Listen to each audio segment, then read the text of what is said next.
Hello everyone, a warm welcome to all of you at our YouTube channel CA Sansar. I'm Shweta from CA Sansar, and today in this video we will discuss on impact and applicability of Section 43BH of Income Tax Act in respect payment to micro and small enterprises under MSMED Act 2006. इस पर discussion करने के लिए आज हमारे साथ हमारे special speaker सी Rajiv Jain sir जी present है जो कि हमें इस टॉपिक के बारे में एक्सप्लेन करेंगे एंड फर्दर गाइड करेंगे. So first of all thank you sir for joining us और ये अपना ये वैल्यूएबल टाइम हमको देने के लिए. So before Rajiv sir has started, I want all of you to like our video and subscribe our YouTube channel CA Sansar and press the bell icon so that you will not miss the latest updates of our channel.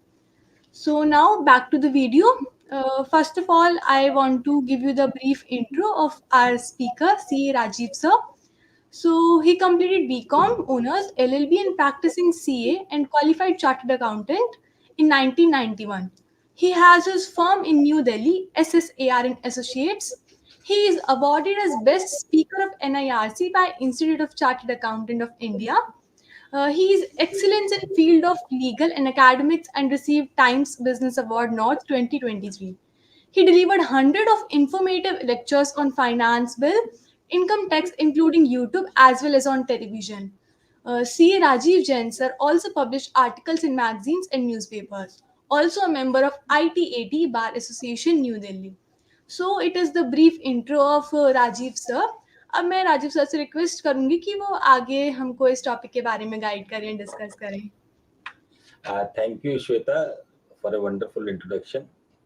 And before I start, first of all, I convey my thanks to CSNSR.com and Vivek Kurana ji for giving me another opportunity और आप लोगों के बीच में आकर. हालांकि जब आज का जो टॉपिक है इसके विषय में मेरी बात हुई तो बात ये थी कि डिस्कशन यही चल रहा था विवेक जी का कि जो सेक्शन आया है 43B सबसेक्शन H और जो बिजनेस कम्युनिटी है पूरी बिजनेस कम्युनिटी में इस सेक्शन की अंडरस्टैंडिंग को लेकर एक बड़ा शोर मचा हुआ है कि किस तरीके से इस सेक्शन को कंप्लायंस कर पाएंगे और बहुत सारा कंफ्यूजन है. तो विवेक जी का कहना था कि सर अब की बार चार्टर्ड अकाउंटेंट्स और टैक्स प्रोफेशनल से ज़्यादा फ़ोन जो है बिजनेस कम्युनिटी के आ रहे हैं कि सर ये किसी तरीके से सेक्शन का किस तरीके से हम कंप्लायंस करें, इसको सरल हिंदी भाषा में समझा दें.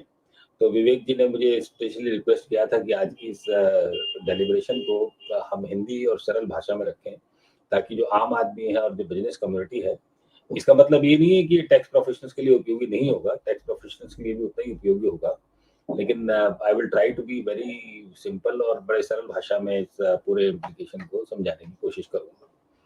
तो आज हम बात करेंगे section 43B subsection H of the income tax act जो कि 1 अप्रैल 2023 यानी फाइनेंशियल ईयर 2023-24 यानी असेसमेंट ईयर 24-25 इस साल से एप्लीकेबल होने वाला है.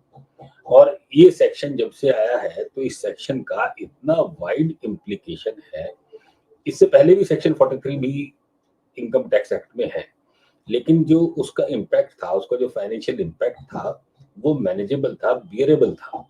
लेकिन जो 43B सबसेक्शन H जो 1 अप्रैल 2024 यानी 1 अप्रैल 2023 फाइनेंशियल ईयर जो स्टार्ट हुआ वहां से एप्लीकेबल होगा, इसकी जो फाइनेंशियल इम्प्लीकेशन है वो बहुत ज्यादा है और वो अनबियरेबल है, वो बड़ी टॉर्चर करने वाली है. और कई सिचुएशन में जब हम डिस्कशन करेंगे तो उसके बड़े खराब रिजल्ट आने वाले हैं और बहुत लोगों की तो ऐसी फाइनेंशियल कैपेसिटी भी नहीं होगी कि वो उसको मीट आउट कर पाए, इस ऑब्लिगेशन को मीट आउट कर पाए. लेकिन फिलहाल मौजूदा जिस भी स्वरूप में सेक्शन हमारे पास है, हमें इस सेक्शन को कंप्लायंस करना है. We are going into elections और अभी बजट आया नहीं है तो इस सेक्शन में कोई अमेंडमेंट अभी आएगी या नहीं आएगी हमारी इनकम टैक्स की रिटर्न भरने से पहले, इस बात की चर्चा करने का भी कोई औचित्य नहीं है. तो अभी हम कंसंट्रेट करेंगे कि जिस मौजूदा स्थिति में ये सेक्शन है इसका हम कंप्लायंस कैसे करें. देखिए, जो भी एसएससी है, जितने भी लोग बिजनेस इनकम में अपनी इनकम डिक्लेयर करते हैं, जो बिजनेस में एंगेज हैं या प्रोफेशन में एंगेज हैं, वो अपनी कंप्यूटेशन ऑफ इनकम बनाते हैं. और जब हम अपनी कंप्यूटेशन ऑफ इनकम बनाते हैं, जब हम अपनी किताबें लिखते हैं, बुक्स ऑफ अकाउंट्स लिखते हैं, तो आमतौर पर हम मर्केंटाइल सिस्टम ऑफ अकाउंटिंग करते हैं. मर्केंटाइल सिस्टम ऑफ अकाउंटिंग में क्या होता है कि जिस साल की हमारी इनकम है और जिस साल का हमारा खर्चा है वो उसी साल में मैच कर दिए जाते हैं, और चाहे वो अगले साल में हमने उसकी पेमेंट की हो या एडवांस में हमने उसकी पेमेंट कर दी और डेट ऑफ पेमेंट से उसका कोई लेना देना नहीं होता। तो हमारी जब इनकम हम बनाएंगे बिजनेस प्रोफेशन में, अपनी इनकम, टैक्सेबल इनकम हम कंप्यूट करेंगे, तो मर्केंटाइल सिस्टम के हिसाब से कंप्यूट करेंगे। एग्जाम्पल के तौर पर हमने 10 करोड़ रुपए का माल खरीदा, हमने 11 करोड़ रुपए में बेच दिया, सिंपल। अब ये 10 करोड़ रुपए की पेमेंट गई या नहीं गई, या 11 करोड़ रुपए की पेमेंट आई या नहीं आई, दैट इज इमटेरियल। एग्जाम्पल से समझिए, 10 करोड़ का क्रेडिट पे माल खरीदा, 11 करोड़ रुपए का क्रेडिट पे बेच दिया, 1 करोड़ रुपए मेरी इनकम होगी। ये मर्केंटाइल सिस्टम ऑफ अकाउंटिंग है। अब मेरी 11 करोड़ जो मैंने सेल किया उसकी भी पेमेंट नहीं आई, जो मैंने 10 करोड़ का परचेज किया मैंने उसकी भी पेमेंट नहीं की, राइट। लेकिन इसका मेरी पेमेंट का मेरी कंप्यूटेशन ऑफ इनकम से कोई लेना देना नहीं। लेकिन 43B जो सेक्शन है वो ये कहता है कि जो mercantile system of accounting follow करता है, कुछ पेमेंट ऐसी है कि इन पेमेंट को हम आपको कैश सिस्टम पे अलाउ करेंगे, आपको खर्चा उस समय अलाउ करेंगे जब आप इसकी एक्चुअल पेमेंट कर देंगे। अगर एक्चुअल पेमेंट नहीं करेंगे तो आपको खर्चा नहीं मिलेगा। यानी मेरे अकाउंटिंग सिस्टम को डिस्टर्ब कर दिया। सेक्शन 43B में जो पहले आइटम आती थी वो टैक्स की, ESI, PF, leave encashment, bonus, interest to banks, interest to financial institutions, इस तरह के आइटम थी। अब इनका बहुत बड़ा फाइनेंशियल इम्प्लीकेशन मेरे ऊपर नहीं होता था अगर मेरी पेमेंट डिले हो गई। अगर मैं 31 मार्च 2024 की मेरी पेमेंट है और मेरी due date of filing of income tax return मेरी 30 सितंबर है, तो या 31 जुलाई है, तो मैं अपनी due date of filing of return तक भी अगर उसकी पेमेंट करता हूँ तो मुझे उसकी छूट मिल जाती है, वरना मुझे अगले साल में मिल जाएगी। अब यहाँ पर जो हम एग्जाम्पल जो कैरी करके चले, अब ये जो नया सेक्शन आया 43B सबसेक्शन H, अब हमने देखा कि हमने 10 करोड़ रुपए का माल खरीदा, 11 करोड़ रुपए में बेच दिया, उधार खरीदा, उधार बेच दिया, पेमेंट मेरे पास आई नहीं। जब मेरे पास पेमेंट आई नहीं तो मैंने पेमेंट को दिया नहीं। लेकिन अब ये सेक्शन कहता है अगर ये 10 करोड़ रुपए का माल मैंने किसी माइक्रो या स्मॉल एंटरप्राइजेस से खरीदा है, ठीक है, तो इसकी पेमेंट, इसका जो खर्चा है 10 करोड़ रुपए का, वो मुझे पेमेंट बेसिस पे अलाउ होगा। यानी कि यदि 31 मार्च तक इस 10 करोड़ की एसएससी पेमेंट नहीं कर पाया, 31 मार्च 2024 तक, तो इस 10 करोड़ रुपए डिसअलाउ हो जाएंगे, उसके ऊपर टैक्स लग जाएगा।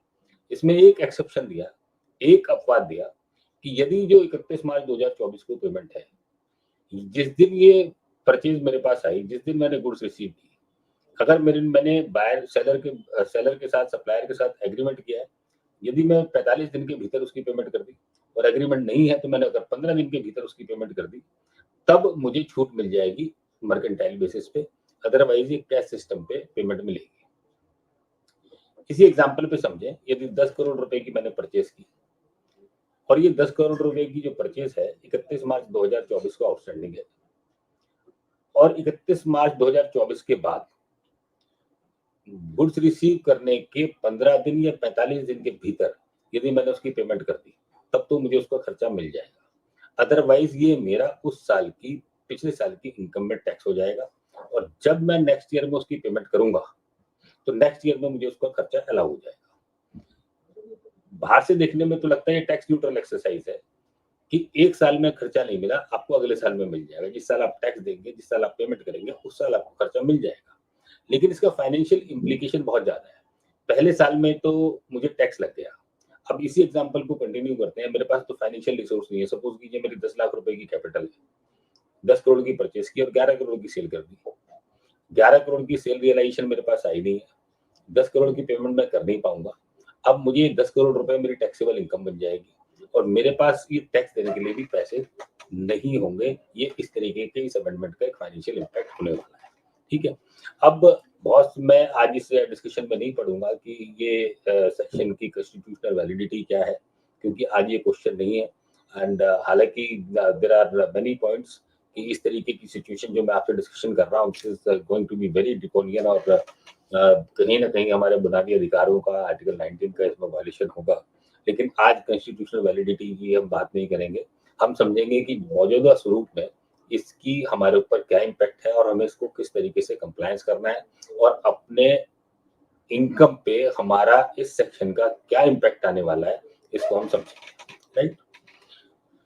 तो बात समझ में आ गई कि ये जो सेक्शन 43B सबसेक्शन H है, ये एप्लीकेबल होगा हर एक एसएससी के ऊपर।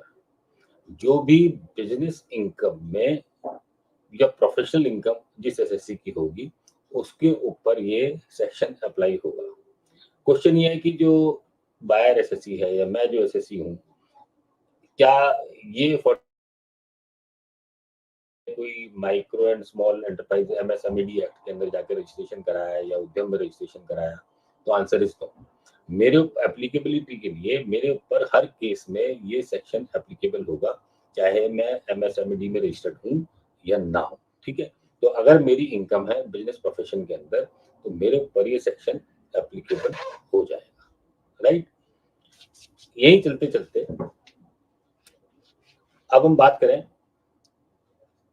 कुछ ऐसे एसएससी होते हैं जो अपनी इनकम डिक्लेयर करते हैं 44 एडी में 8% या 6%। कुछ ऐसे प्रोफेशनल होते हैं जो अपनी इनकम डिक्लेयर करते हैं 44 एडीए में, जहां वो अपनी ग्रॉस रिसीट का 50% इनकम में दिखाते हैं। तो एक्ट की लैंग्वेज से हम चलेंगे तो ये जो डीमिंग फिक्शन वाले एसएससी हैं इनके ऊपर ये सेक्शन एप्लीकेबल नहीं होगा। क्लियर? तो बात हमें समझ में आ गई। अगर हमारा पहला स्टेप क्या है, अगर हम वो एसएससी हैं जिसकी इनकम राइज होती है under the head business income और प्रोफेशनल इनकम, मैं वो एसएससी हूँ जो अपनी इनकम 44 एडी में डिक्लेयर नहीं करता, 44 एडीए में डिक्लेयर नहीं करता, तब ये सेक्शन मेरे ऊपर एप्लीकेबल हो जाएगा। अब मेरे ऊपर इसका क्या इम्पैक्ट होगा वो हम नेक्स्ट स्टेप में समझेंगे। ठीक है, अब हम देखेंगे कि आई एम एन एसएससी जिसकी इनकम है बिजनेस प्रोफेशन की, मैं अपनी इनकम 44 एडी और 44 एडी में डिक्लेयर नहीं करता। राइट, अब मेरा काम है, मुझे देखना है कि मेरे ऊपर इस सेक्शन का क्या इम्पैक्ट होगा। तो मैं देखूंगा कि मेरा प्रॉफिट एंड लॉस अकाउंट है, मैंने अपनी कंप्यूटेशन ऑफ इनकम बनाई है। अब मेरे प्रॉफिट एंड लॉस अकाउंट में जो डेबिट साइड के आइटम है, परचेजेस से लेकर सारे एक्सपेंडिचर तक, ठीक है, मैं उसको खर्चे को क्लेम करता हूँ अनलेस मैं कंप्यूटेशन में उसको जाकर डिसअलाउ कर दूँ। ठीक है, अगर मैंने पीएनएल में डेबिट किया है और कंप्यूटेशन में जाकर मैं डिसअलाउ नहीं करता, या मैंने पीएनएल में डेबिट नहीं किया लेकिन कंप्यूटेशन ऑफ इनकम में जाकर मैं किसी खर्चे की डिडक्शन क्लेम करता हूँ, तो वो सारे के सारे खर्चे मुझे अब कंपाइल कर लेने हैं। उनके ऊपर अब मुझे देखना है कि मेरे ऊपर क्या किसी हेड के ऊपर section 43 B subsection H hit हो रहा है कि नहीं हो रहा। ठीक है, तो पहले हमने क्या किया, पीएनएल को अपने उठा लिया और पीएनएल को उठाकर पूरी डेबिट साइड की एंट्रियां देख ली। फिर हमने देखा क्या हमने उसमें से किसी को जाकर डिसअलाउ किया है, तो वो उसमें से हटा दिया। फिर हमने कंप्यूटेशन ऑफ इनकम में देखा कि क्या हमने पीएनएल के अलावा किसी खर्चे कोई खर्चा हम कंप्यूटेशन में जाकर क्लेम कर रहे हैं, तो वो उसमें ऐड कर दिया। तो ये सारे लिस्ट ऑफ एक्सपेंसेस जिसके ऊपर ये सेक्शन अप्लाई होने वाला है, जिसमें हमें चेक करना है कि क्या ये सेक्शन अप्लाई होगा या नहीं होगा, वो लिस्ट जो है वो मेरे सामने आ जाएगी। इसका ये दो बड़ी क्लियर बात हो गई कि अगर मैंने कोई फिक्स एसेट्स परचेज किया किसी माइक्रो या स्मॉल एंटरप्राइजेस से, तो उसके ऊपर ये सेक्शन अप्लाई नहीं होगा। जो डेप्रिसिएशन हम बुक्स ऑफ अकाउंट्स में क्लेम करते हैं, डेप्रिसिएशन के ऊपर ये सेक्शन अप्लाई नहीं होगा। तो ये बात हमें बिल्कुल क्लियर समझने वाली है। साथ में एक रिलेटेड बात निकल कर आती है, कई बार हम बहुत सारे खर्चों का प्रोविजन कर देते हैं, विशेष तौर पर जैसे हमने ऑडिट फीस का प्रोविजन कर दिया, ऑडिट अभी कंप्लीट नहीं हुआ लेकिन मैचिंग प्रिंसिपल के हिसाब से हमने इस साल की ऑडिट फीस का प्रोविजन कर दिया। ऑडिट फीस का हमारे पास अभी बिल भी नहीं आया है, वो पेबल भी नहीं हुई है, ऑडिट अभी हमारा कंप्लीट भी नहीं हुआ है, सर्विस भी रेंडर नहीं हुई है। तो इस प्रोविजन के केस में क्या होगा, क्या ये प्रोविजन के केस में हमारा जो खर्चा है वो किस तरीके से अलाउ होगा? तो हमें पहले कॉन्सेप्ट, जैसे मैंने रिपीट कर रहा हूं मैं दोबारा से, कि एमएसएमई को जो पेमेंट है, एमएसएमई का जो खर्चा है, जो भी अमाउंट पेबल टू एमएसएमई है, यदि वो पेमेंट हमें अब मर्केंटाइल सिस्टम पे अलाउ नहीं होगी, जो भी हम उनको पेमेंट करते हैं वो पेमेंट सिस्टम पे अलाउ होगा। जिस साल में हम उनको पेमेंट करेंगे उस साल में वो खर्चा अलाउ होगा। इस बात को अच्छे से याद कर लीजिए कि अगर हम माइक्रो एंड स्मॉल एंटरप्राइजेस को हमें कोई भी पेमेंट करनी है, it may be on account of purchase and it may be supply of goods और it may be on account of supply of services, हमें जो भी पेमेंट करनी है, जो भी खर्चा देना है, वो पेमेंट बेसिस पे अलाउ होगा। वो उस साल की प्रॉफिट एंड लॉस अकाउंट में, प्रॉफिट लॉस अकाउंट में तो जा सकता है, उस साल की बिजनेस इनकम में मुझे छूट मिलेगी जिस साल मैं उसकी पेमेंट करूंगा।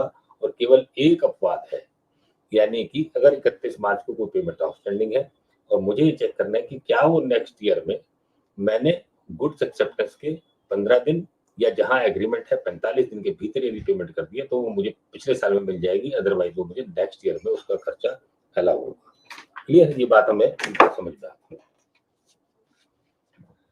अब मेरे सामने टोटल मेरे पास सारे एक्सपेंसेस आ गए जो ये स्टेप फॉलो करके मैंने आइडेंटिफाई कर लिया। अब मुझे वो पार्टीज आइडेंटिफाई करनी है, वो सप्लायर्स आइडेंटिफाई करने हैं जिनके ऊपर ये सेक्शन मुझे अप्लाई करना है। ठीक है, तो प्रॉफिट एंड लॉस अकाउंट में मेरे पास परचेजेस से लेके और जितने भी expenses above the line and below the line जितने भी एक्सपेंसेस हैं वो मैंने क्वांटिफाई कर लिए। अब उसकी पार्टियां मैंने अलग से बना ली, राइट। अब मुझे ये आइडेंटिफाई करना है कि कौन कौन सी पार्टियां हैं जिनसे जो मेरे पास सप्लाई आई है या जिनकी मुझे सर्विसेज की पेमेंट करनी है, उनके ऊपर ये section 43B subsection H hit होगा। अब मुझे ये चेक करना है। अब उसके लिए जिस सप्लायर के पास माइक्रो एंड स्मॉल एंटरप्राइजेस में MSMED एक्ट के अंदर जाके जिस सप्लायर ने उद्यम का रजिस्ट्रेशन अप्लाई किया, ठीक है सर। अब मैंने लिस्ट ऑफ पार्टीज बन गई।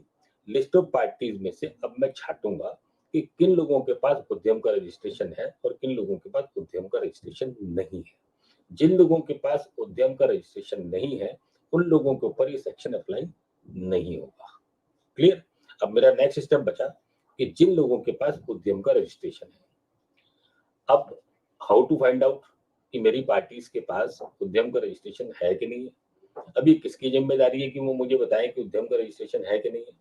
ये सप्लायर की जिम्मेदारी है। अगर सप्लायर बेनिफिट लेना चाहता है micro and small MSMED act का, अगर वो बेनिफिट लेना चाहता है तो it is duty of the supplier कि वो बायर को बताए कि साहब आई एम रजिस्टर्ड अंडर उद्यम और मेरे ऊपर MSMED के प्रोविजंस लागू होते हैं और मेरी पेमेंट आपको 15 दिन के भीतर भीतर करनी है। मेरी ड्यू डेट ऑफ पेमेंट ये है।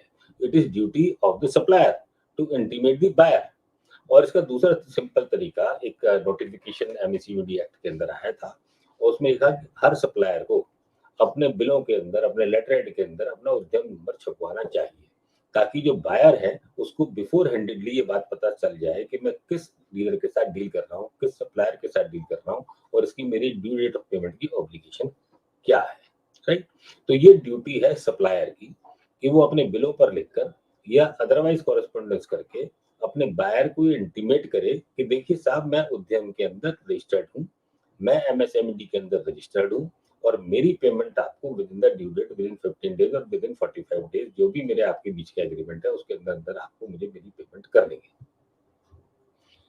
अब क्वेश्चन ये आता है कि हमने अपने सप्लायर्स के बिल्स को वेरीफाई कर लिया और उसमें से हमने छांट लिया कि कितने उद्यम के रजिस्टर्ड है और कितने उद्यम में रजिस्टर्ड नहीं है।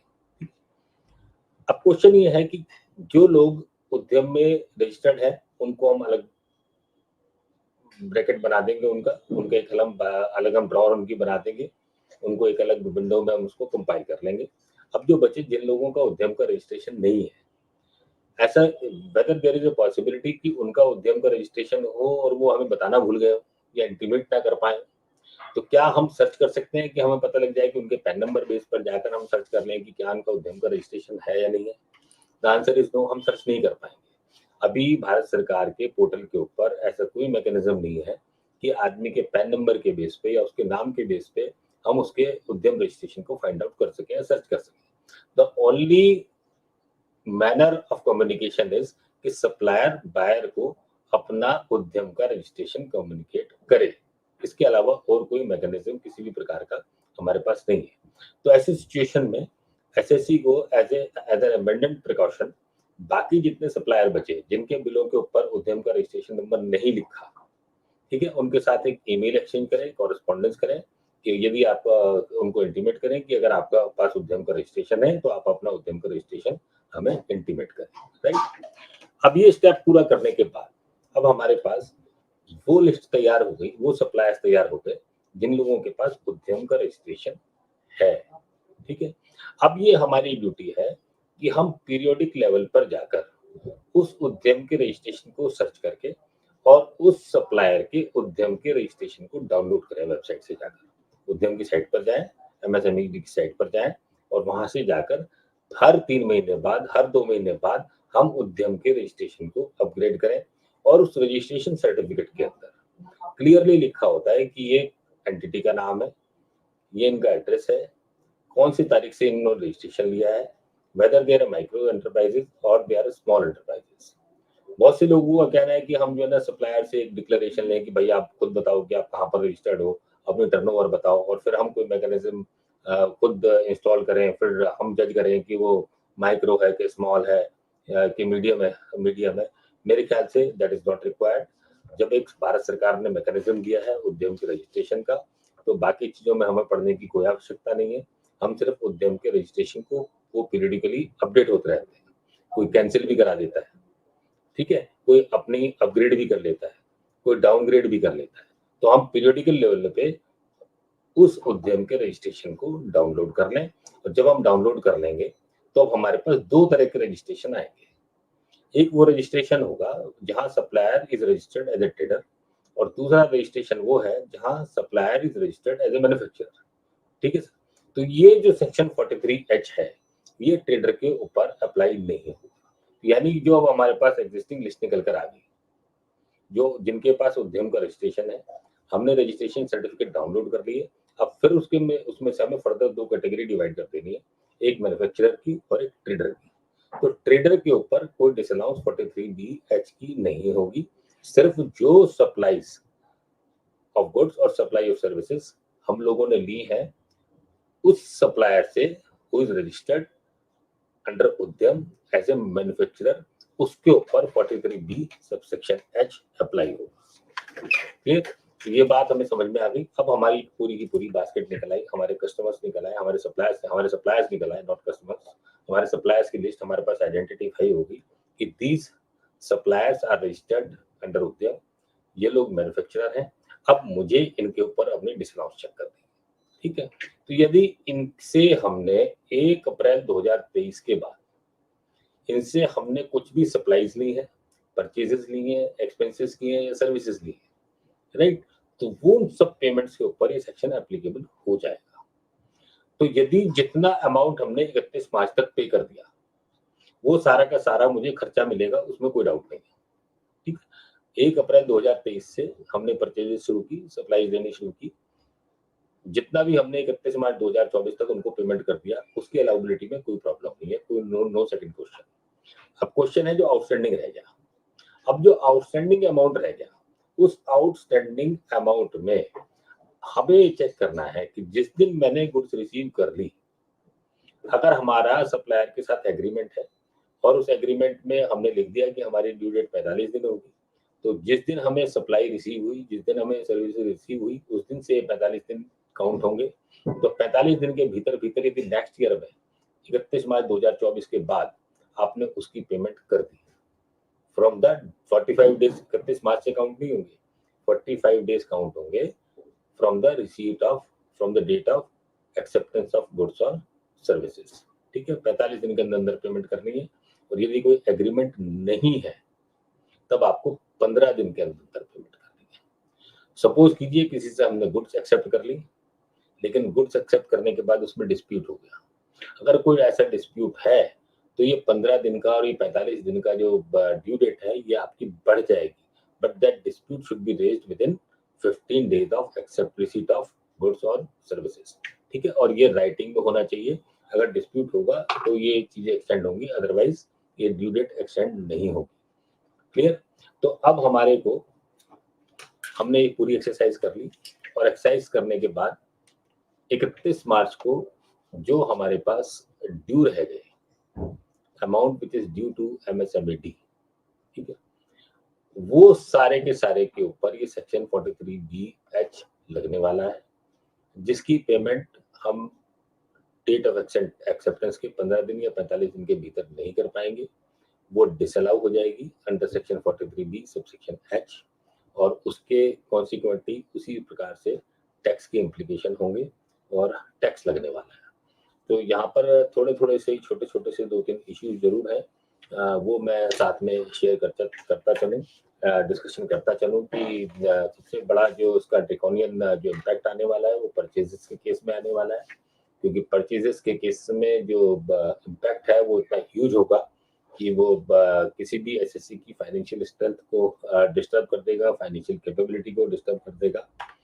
और 2-3 जो बड़ी अहम चीज़ें हैं, एक कॉन्सेप्ट होता है, कई बार हम लोग क्या करते हैं कि चेक इश्यू कर देते हैं, है ना? और चेक तो हमने 15 दिन के भीतर या 45 दिन के भीतर इश्यू कर दिया और सामने वाले जो कस्टमर है उसने हमें रसीद भी दे दी। लेकिन वो चेक 10 दिन तक, 20 दिन तक सामने वाले पार्टी ने बैंक में नहीं डाला और हमारी बुक्स में नहीं आया। और जब हम चेक करेंगे तो पता चले दे दिया, दैट वाज़ विदिन 45 डेज़ और 15 डेज़। लेकिन जब चेक अल्टीमेटली क्लियर हुआ, तो वो 45 डेज़ और 15 दिन की लिमिट क्रॉस हो गई, तो उस सिचुएशन में क्या होगा? तो उस सिचुएशन में बड़ा क्लियर है, देखिए जो चेक होता है इट्स अ नेगोशिएबल इंस्ट्रूमेंट और अगर कोई चेक डिसऑनर होता है तो उसके एक अपने अलग कॉन्सिक्वेंसेस हैं।